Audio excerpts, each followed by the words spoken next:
हाँ दोस्तों, आज हम बात करना चाहते हैं नेटवर्क मार्केटिंग कंपनी के बारे में। नेटवर्क मार्केटिंग कंपनी में क्यों जाएं, क्यों आज बेटर है, आज एंट्री करना क्यों बढ़िया है, किस तरह से ये बेनिफिट हमें दे रहा है और वर्ल्ड में हमारे ग्लोबल मार्केटिंग कंपनी किस तरह से हमारी इंडिया उसमें किस पोस्ट पे है, ये चीज़ हम देखने की कोशिश करेंगे आज। तो अगर आप लोगों ने हमारे चैनल को सब्सक्राइब नहीं किया है तो सबसे पहले आप इसके चैनल को सब्सक्राइब कर लीजिए ताकि, और साथ में बेल का बटन दबा दीजिए ताकि आगे कोई इंटीमेशन आती है तो वो आपको मिलती रहे। आज हम बात कर रहे हैं कि हमारी कंपनी जो नेटवर्क मार्केटिंग कंपनी है वो किस तरह से किस जगह पे हैं, ये देखना है। हमारी इंडिया वाली कंपनियां नेटवर्क मार्केटिंग में किस जगह पे हैं। तो ग्लोबल मार्केटिंग में देखा जाए तो हमारी इंडिया की कंपनियां या इंडिया वहाँ पर 15 नंबर पे चल रहा है। बट आने वाले 5 सालों के अंदर जिस तरह से हमारे देश के अंदर ग्रोथ हो रही है, नेटवर्क मार्केटिंग की तरफ जा रहे हैं, उससे अगले 5 साल के अंदर ये 5th नंबर पे पहुँच जाएगी।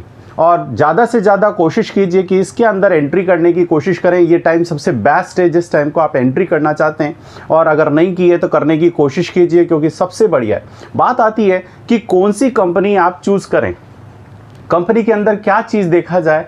आज हम उस पर बात करेंगे कि कौन सी कंपनियां हमारे लिए ऐसी हैं जो बेस्ट हैं, क्योंकि आप अब एंट्री करना चाहते हैं तो उसके लिए बेस्ट कंपनी का पता होना ज़रूरी है। तो आज हम बात करते हैं 6P पर। 6P क्या क्या हैं, तो देखिए, एक नेटवर्क मार्केटिंग को चूज करने के लिए आपको चयन करने के लिए सबसे बेस्ट 6 पॉइंट जो हैं, अगर वो टच करता है, वो कवर करता है, तो आप उस कंपनी को फर्स्ट प्रेफरेंस दीजिए। फर्स्ट हम आते हैं इसके अंदर प्रोडक्ट। कंपनी का प्रोडक्ट किस तरह का है। कंपनी के प्रोडक्ट ऐसे होने चाहिए जो बार बार यूज़ करने लायक हों। ऐसे नहीं है कि सिंगल टाइम आपने यूज़ किया और फिर उसे बाद में यूज़ नहीं कर पा रहे हो। यानी ऐसा हो कि कस्टमर या कंज्यूमर जिसे आपने वो दिया है, एक बार देने के बाद वो उसे वापस मांगे, उसकी डिमांड हो, ऐसे प्रोडक्ट होने चाहिए। सेकंड, उसकी प्राइस। सेकंड P हमारे पास क्या आता है, प्राइस। प्राइस हमारी ऐसी होनी चाहिए जो कि नॉर्मल व्यक्ति आराम से उसे परचेज कर सके, मिडिल क्लास व्यक्ति और लोअर व्यक्ति उसको सहन कर सके। अगर उसको वो दी जाती है तो बेस्ट लगे उसको। ऐसा नहीं है कि आप मार्जिन छुपाकर उसको अपर क्लास के व्यक्तियों के लिख रखें, क्योंकि आज आपको अगर इस सेक्टर में जाना है, क्योंकि ग्रोथ जिस तरह से हो रही है उसमें ऐसी ही कंपनियां सक्सेस होंगी जिनकी क्वांटिटी, क्वालिटी और प्राइस बेस्ट हो, जो नॉर्मल पर्सन को मार्केट के अकॉर्डिंग उसमें मिल रही हो, तो वो उस सेक्टर में जाने की कोशिश करेगा। नेक्स्ट हमारे पास होता है प्रोडक्ट प्राइस। प्रोडक्ट की प्राइस क्या हो, तो हमने अभी जस्ट बात किया है कौन सी प्राइस होनी चाहिए। Next, plan. उस कंपनी का प्लान क्या है, वो कंपनी किस तरह से आगे ग्रोथ कर रही है, क्या वो अपने कंसल्टेंट के लिए प्रॉफिट देने की कोशिश कर रही है या खुद अपने प्रॉफिट को बनाने की कोशिश कर रही है। ऐसा तो नहीं है कि वो प्रॉफिट लेकर अपने अंदर दबाने की कोशिश करे। ज़्यादा से ज़्यादा वो अगर कंसल्टेंट को देती है तो बेस्ट कंपनी है, तो आप उसमें देखिए कि वो कितना प्रॉफिट अपना बांट रही है। जो मीडिएटर होता है, means cost price plus direct selling आ गई तो बीच के मीडिएटर हट गए, उनका जो प्रॉफिट है क्या वो आप लोगों को डिस्ट्रीब्यूट कर रही है या नहीं कर रही है, ये भी आपको इसके अंदर देखना है। नेक्स्ट, प्रमोशनल प्लान दे रखा है।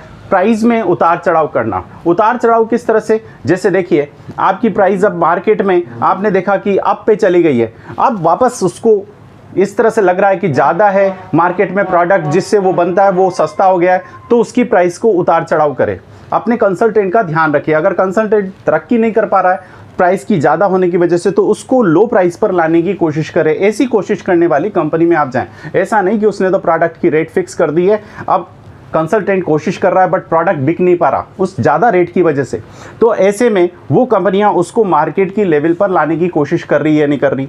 महंगाई बढ़ रही है या कोई प्रोडक्ट कॉस्ट बढ़ रही है तो उसकी वजह से वो उसको बढ़ा रही है, बट अगर कॉस्ट कम हो जाती है उस प्रोडक्ट की तो क्या वो उसको कम कर रही है, नहीं कर रही है, इस चीज़ पर भी आपको सबसे पहले ध्यान देना है। नेक्स्ट आता है हमारा प्रमोटर। ओनर कौन है। ऐसे ओनर होने चाहिए जो बड़ी कंपनियों, पुरानी कंपनियां चला रहे हों, पहले से 100 साल या 70 साल से पुरानी कंपनियां, ऐसी कंपनियां जो इसको चलाने की कोशिश कर रही हैं। ऐसा नहीं कि आए दिन कोई भी किसी भी तरह से कंसल्टेंट है, उसने काम किया, धीरे धीरे बड़ी तरक्की की तो उसने खुद की कंपनी बना ली और उसमें ऐसे प्लान डाल दिए प्रॉफिट कमाने वाले। ये जो प्लान है, ऐसे प्लान नहीं होने चाहिए कि शॉर्ट टर्म में प्रॉफिट देने वाले प्लान हो, बाकी बाद में भाग जाए। तो ऐसी कंपनियां जो स्टार्टिंग में जिनके प्लान ऐसे होते हैं जिनमें प्रॉफिट कम होता है, प्लान प्रॉफिट क्या होता है, कम होता है, बट धीरे धीरे जैसे जैसे आप मेहनत करते जाएंगे 2 या 3 साल में, तो आपके प्रॉफिट बढ़ते चले जाएंगे, बट वो लॉन्ग पीरियड तक स्टेबल रहेंगे।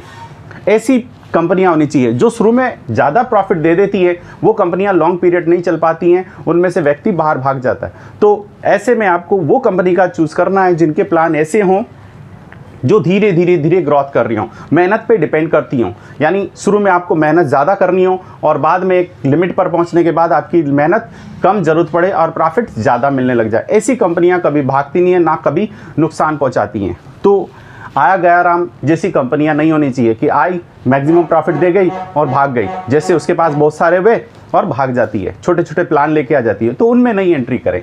ऐसी जो लॉन्ग पीरियड से और कितने साल से चली आ रही हैं ये भी देखना है। कम से कम हमारे इंडिया के अंदर 25 साल हो गए हैं नेटवर्क मार्केटिंग को चले हुए। तो ऐसी कंपनियां जो इनके बीच में चल रही हों, ऐसा नहीं, आजकल देखा होगा 100 कंपनियां हर साल रजिस्टर्ड होती हैं, 50-100 कंपनियां बंद भी हो रही हैं और नई नई कंपनियां आती जा रही हैं। तो थोड़ा इन प्लानों को ध्यान रखें, क्योंकि आएंगी अब 5 सालों के अंदर बहुत सारी कंपनियां आएंगी, तो आपको ध्यान रखना है और हर किसी पे नहीं चले जाना, उसको पूरी अच्छी तरह से स्टडी करें। उसके बाद ये 6P उसमें ध्यान रखें आप। नेक्स्ट हमारे पास है पर्पज। उस कंपनी का पर्पज क्या हो, 6P हमारा पर्पज क्या है। ऐसा तो नहीं है कि अपना प्रॉफिट कमाया भाग जाए। ऐसी कंपनियां होनी चाहिए जो आज हमारे आत्मनिर्भर परिवार को बनाने की कंपनी हो, जो कि हमारे प्रधानमंत्री जी का मैसेज जा रहा है कि आत्मनिर्भर बनाया जाए। तो ऐसे प्लान उसके अंदर आते हों, उसका पर्पज इस तरह का हो कि यहाँ पर खुद की तरक्की ना देखकर अपने देश की तरक्की देखती हो, क्योंकि उससे जो कंसल्टेंट बनेगा उसको क्या प्रॉफिट हो रहा है या नहीं हो रहा, वो तरक्की कर रहा है या नहीं कर रहा, यह ऐसा तो नहीं उसको निचोड़ कर ख़त्म कर रही हो। तो यहाँ पर वो देखना है इसका भविष्य कैसा है, ज़्यादा से ज़्यादा बेनिफिट मिल रहा है कि नहीं, क्या पहले के कंसल्टेंट तरक्की किए कि नहीं किए, ये सब चीज़ें उसमें हो, क्या आत्मनिर्भर बने कि नहीं बने, ये देखना इसमें ज़रूरी है।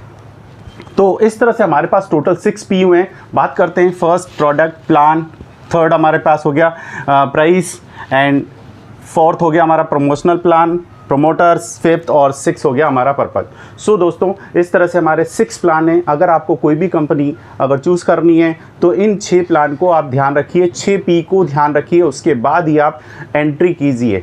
आजकल क्योंकि बहुत सारी कंपनियां आ रही हैं, आए गई हैं और आया गया राम है जो गुडविल को ख़राब कर रही है। वैसे आने वाले टाइम में इन पर भी थोड़ा सा कसा जाएगा, बट फिर भी आपको इन चीज़ों को ध्यान रखना है। थैंक यू दोस्तों।